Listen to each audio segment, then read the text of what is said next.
Hello दोस्तों, आप सभी का स्वागत है इसका टेक्निकल क्लासेस में। तो चलिए दोस्तों, आज बात करेंगे कंप्यूटर और कंप्यूटर के सभी प्रीवियस पेपर को देखेंगे, कुछ नए क्वेश्चंस को भी देखेंगे जो इस बार पूछा जाएगा। तो आप लोग वीडियो में तक जरूर बने रहिएगा।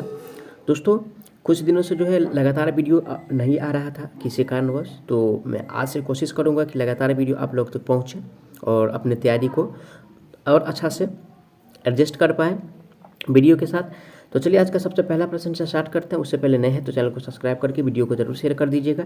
और दोस्तों, डिस्क्रिप्शन में व्हाट्सअप का, टेलीग्राम, इंस्टाग्राम सभी का लिंक मिल जाएगा। आप लोग सभी को फॉलो कर लीजिए, बारी बारी से सभी पर नोटिफिकेशन मिलता रहेगा। आज का सबसे पहला प्रश्न यह है, रिपोर्ट लिखने हेतु एक नई फाइल खोलने के लिए निम्न में से किस विकल्प का उपयोग करते हैं। यानी कि रिपोर्ट लिखने के लिए, क्या रिपोर्ट, ठीक है, रिपोर्ट यानी कि लिखने के लिए। और देखिए दोस्तों, यानी कि रिपोर्ट लिखने की अगर बात है तो हम किसका प्रयोग करेंगे, कौन सा फाइल को खोलते हैं। तो देखिए दोस्तों, यानी कि रिपोर्ट लिखने की बात है और रिपोर्ट जो लिखा जाता है यानी कि न्यू डॉक्यूमेंट में लिखा जाता है। किसमें, यानी कि न्यू डॉक्यूमेंट में लिखा जाता है। ठीक है, न्यू डॉक्यूमेंट में लिखा जाता है। ऑप्शन किस में दिया है, न्यू डॉक्यूमेंट। ऑप्शन ए में कह रहा है यानी कि ओपन, तो ओपन में नहीं लिखा जाता है ना, ओपन रिसेट में ये जो लिखा जाता है न्यू डॉक्यूमेंट में, जो कि बी में दिया है। राइट आंसर की अगर बात किया जाए तो ऑप्शन इसका बी सही हो जाएगा। अगला प्रश्न पे चलेंगे। अगला प्रश्न दिया है, यानी कि फॉन्ट, पैराग्राफ, बुलेट्स और नंबरिंग और चेंज केस जैसे विकल्प वर्ड प्रोसेसिंग सॉफ्टवेयर में मेन्यू बार के किस विकल्प में मौजूद है। ठीक है, यानी कि मेन्यू बार कह रहा है और मेन्यू बार के यानी कि किस विकल्प में यानी कि मौजूद है। तो देखिए, ये विकल्प की अगर बात है, ठीक है, और ये जो मौजूद होता है दोस्तों, तो ये मौजूद होता है यानी कि फॉर्मेट में। किसमें, फॉर्मेट में यानी कि मौजूद होता है। ऑप्शन किस में दिया है, फॉर्मेट। ऑप्शन ए में कह रहा है यानी कि एडिट, क्या कह रहा है, तो एडिट में मौजूद नहीं होता है ना, टूल्स में। ये जो मौजूद होता है यानी कि फॉर्मेट में, जो कि सी में दिया हुआ है। राइट आंसर की बात किया जाए तो ऑप्शन इसका सी सही हो जाएगा। आगे बढ़ेंगे नेक्स्ट क्वेश्चन पे। नेक्स्ट क्वेश्चन है, वर्ड प्रोसेसर के पैराग्राफ डायलॉग बॉक्स में निम्न में से कौन सा विकल्प उपलब्ध नहीं होता है। ठीक है, यानी कि क्या जो है, यानी कि पैराग्राफ जो बना होता है उसमें क्या नहीं उपलब्ध होता है वो बताना है। ए में दिया है यानी कि मार्जिन, क्या कह रहा है, ए में मार्जिन कह रहा है, तो मार्जिन तो उपलब्ध भाई नहीं होता है। जबकि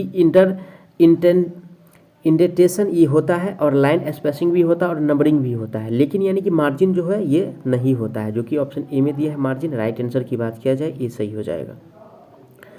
आगे बढ़ेंगे। अगला प्रश्न आज का दिया है, निम्न में से कौन सा शॉर्टकट एमएस वर्ड में एक नया ब्लैक डॉक्यूमेंट विंडो खोलता है। यानी कि नया जो खोलता है, तो सबसे पहले यानी कि कंट्रोल को प्रेस करेंगे और उसके साथ साथ जो वर्ड आएगा, जो अल्फ़ाबेट आएगा, ठीक है, ये अल्फ़ाबेट है एन। क्या, कंट्रोल प्लस एन का प्रयोग करेंगे तो क्या, यानी कि नया डॉक्यूमेंट जो है क्या हो जाएगा, ओपन हो जाएगा। ई में दिया हुआ है तो राइट आंसर जो होगा ऑप्शन ए इसका सही हो जाएगा। और कंट्रोल प्लस भी से क्या होता है और कंट्रोल प्लस सी से क्या होता है। देखिए, कंट्रोल प्लस सी से क्या हो जाएगा, कॉपी हो जाएगा, और कंट्रोल प्लस भी से पेस्ट हो जाएगा। चलिए आगे बढ़ेंगे नेक्स्ट क्वेश्चन पे। नेक्स्ट क्वेश्चन है, किसी डॉक्यूमेंट के टेक्स्ट में कौन सा अलाइनमेंट नहीं हो सकता है। ठीक है, यानी कि टेक्स्ट में कह रहा है और टेक्स्ट में जो अलाइनमेंट नहीं होगा वो हमको बताना है। और टेक्स्ट में यानी कि जिग जैग जो होता है, ठीक है, यानी कि जिग और जैग जो होता है ये अलाइनमेंट यानी कि नहीं होता है। जबकि सेंटर अलाइनमेंट होता है, लेफ्ट अलाइनमेंट होता है, राइट अलाइनमेंट होता है, तीनों अलाइनमेंट होता है, लेकिन जिग जैग जो है ये अलाइनमेंट नहीं होता है। और नहीं वाला ही पहचाना था, तो राइट आंसर जो कि इसका ऑप्शन ए सही हो जाएगा। आगे बढ़ेंगे अगला प्रश्न पे। अगला प्रश्न है, निम्नलिखित में से कौन सा शब्द किसी वर्ड प्रोसेसर के फॉन्ट विकल्प से जुड़ा हुआ है। यानी कि फॉन्ट विकल्प से, ठीक है, यानी कि फॉन्ट से जो जुड़ा हुआ है उसके बारे में बताना है। और देखिए, यानी कि फॉन्ट से जो जुड़ा हुआ है, ऑप्शन अकॉर्डिंग टू ऑप्शन के हिसाब से देखा जाए तो यानी कि स्टाइल जो दिया हुआ है, ठीक है ना, स्टाइल ये जो जुड़ा हुआ है यानी कि फॉन्ट से जुड़ा हुआ है, जो कि बी में दिया है स्टाइल। राइट आंसर जो होगा इसका यानी कि बी सही हो जाएगा। आगे बढ़ेंगे। आज का अगला प्रश्न दिया हुआ है, कह रहा है वर्ड प्रोसेसिंग सॉफ्टवेयर के किस मेनू में इंस्टेंट डिलीट, कन्वर्ट और स्प्लिट सेल्स जैसे विकल्प मौजूद रहते हैं। ठीक है, ये सब जो दोस्तों यानी कि मौजूद होता है, किस में मौजूद होता है, और ये सब जो है यानी कि टेबल में मौजूद होता है। किस में, टेबल में। इसमें यानी कि कन्वर्ट भी मिल जाएगा, इंसर्ट का भी मिल जाएगा, ठीक है, सभी यानी कि सेल्स जो है मौजूद होते हैं टेबल में, जो कि डी में दिया है टेबल। राइट आंसर जो होगा टी सही हो जाएगा। अगला प्रश्न पे चलेंगे। अगला प्रश्न आज का दिया है, वर्ड प्रोसेसर में टेबल के डैश में डेटा दर्ज किया जाता है। किस में, यानी कि डेटा को दर्ज करते हैं। और देखिए, डेटा को जो दर्ज किया जाता है यानी कि सेल में दर्ज करते हैं। किस में, सेल में दर्ज करते हैं। ऑप्शन किस में दिया है? सेल। ऑप्शन बी में दिया है। राइट आंसर की बात किया जाए ऑप्शन इसका बी सही हो जाएगा। आगे बढ़ेंगे अगला प्रश्न पे। अगला प्रश्न आज का दिया हुआ है, किसी डॉक्यूमेंट में वाक्य को कॉपी करके उसी डॉक्यूमेंट के किसी अलग अलग भाग में पेस्ट करने के लिए निम्नलिखित में से किस क्रम का उपयोग किया जाता है? तो सबसे पहले किसका उपयोग करेंगे, यानी कि कॉपी और पेस्ट के लिए। तो देखिए दोस्तों, यानी कि इस स्थिति की अगर बात है तो सबसे पहले यानी कि सेलेक्ट और उसके बाद यानी कि कॉपी और उसके बाद क्या करेंगे, यानी कि पेस्ट करेंगे। सेलेक्ट कॉपी पेस्ट ऑप्शन किस में दिया है? Copy cut paste. तो ए में दिया है तो ये तो गलत दिया है। बी में दिया सेलेक्ट कॉपी पेस्ट, तो राइट आंसर जो दिया है बी में दिया है। करेक्ट आंसर की बात किया जाए तो ऑप्शन इसका बी सही हो जाएगा। अगला प्रश्न पे चलेंगे। अगला प्रश्न दिया हुआ है, माइक्रोसॉफ्ट वर्ड में टाइम्स न्यू रोमन क्या है? यानी कि टाइम्स न्यू रोमन, ठीक है। टाइम्स न्यू यानी कि रोमन के बारे में हमको बताना है। और देखिए टाइम्स न्यू रोमन की अगर बात किया जाए तो ये जो है यानी कि फॉन्ट का नाम है। क्या है? टाइम्स न्यू रोमन जो है दोस्तों यानी कि फॉन्ट का नाम है। ऑप्शन किस में दिया है फॉन्ट का नाम? ऑप्शन ए में दिया है फॉन्ट का नाम। राइट आंसर की बात किया जाए ये सही हो जाएगा। बी में कह रहा है यानी कि बुलेट का प्रकार, तो बुलेट का प्रकार नहीं ना, फॉन्ट का शोली है, ये फॉन्ट का नाम है।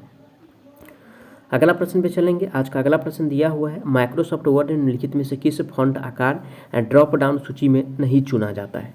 किस में यानी कि नहीं चुना जाता है?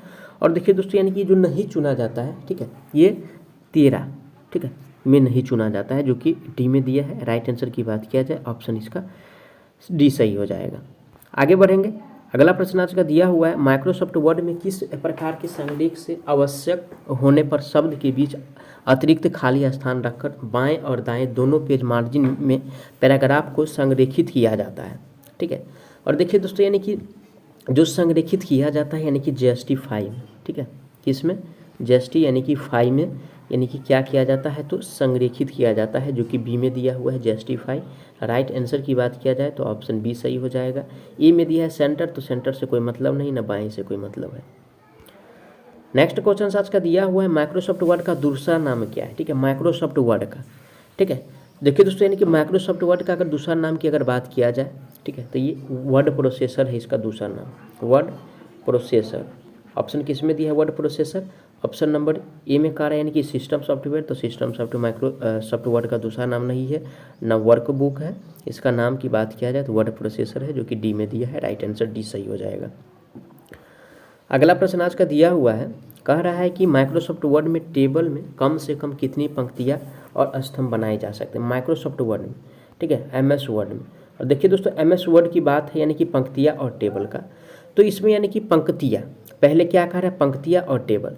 दोस्तों यानी कि इसमें पंक्तियाँ की जो संख्या होगा, ठीक है, पंक्तियाँ का जो संख्या होगा 1 होगा और टेबल का संख्या भी 1 होगा, जो कि ऑप्शन डी में दिया है, पंक्तियाँ 1 और टेबल स्तंभ 1। तो राइट आंसर जो होगा इसका डी सही हो जाएगा। मैं आशा करता हूँ आप लोग सारा प्रश्न को अच्छा से समझे होंगे। अगर कोई भी प्रश्न में किसी प्रकार का डाउट है तो आप लोग उसके लिए कमेंट कीजिएगा, आपको जवाब बहुत जल्द मिलने वाला है। साथ ही साथ नए हैं तो चैनल को सब्सक्राइब करके वीडियो को जरूर शेयर कर दीजिएगा। तो चलिए मिलते हैं नेक्स्ट वीडियो में, तब तक के लिए जय हिंद।